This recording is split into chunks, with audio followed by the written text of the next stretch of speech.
प्रश्न संख्या 1। इटली एवं जर्मनी वर्तमान में किस महादेश के अंतर्गत आते हैं? उत्तर यूरोप। प्रश्न संख्या 2। फ्रांस में किस शासक वंश की पुनर्स्थापना वियना कांग्रेस द्वारा की गई थी?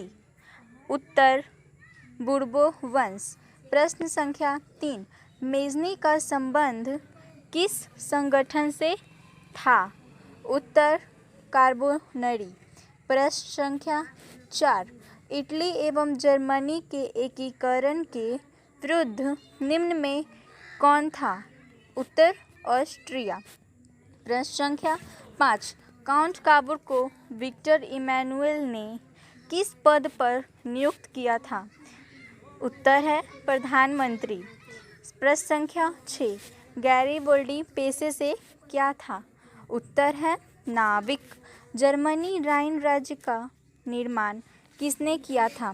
उत्तर है नेपोलियन बोनापार्ट। प्रश्न संख्या 8। जोल्वेराइन एक संस्था थी? उत्तर व्यापारियों की।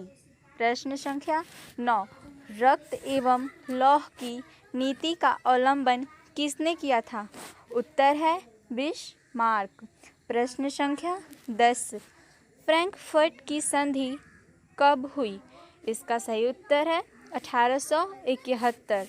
प्रश्न संख्या 11। यूरोप वासियों के लिए किस देश का साहित्य एवं ज्ञान विज्ञान प्रेरणा स्रोत रहा? इसका सही उत्तर है यूनान। 1800। प्रश्न संख्या 12।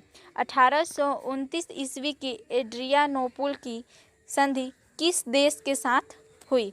इसका सही उत्तर है तुर्की।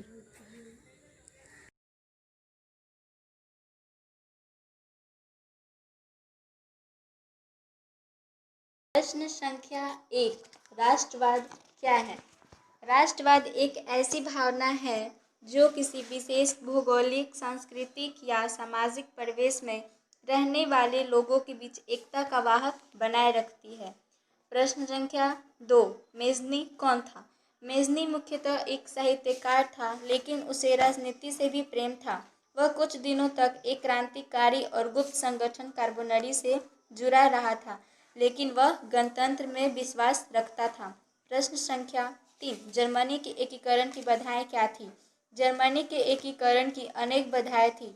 वह लगभग 300 छोटे बड़े राज्यों में बटा हुआ था। इन सभी राज्यों के प्रमुखों की अपनी अपनी सोच थी। धार्मिक और जातीय रूप से भी वे एक नहीं थे। प्रश्न संख्या 4।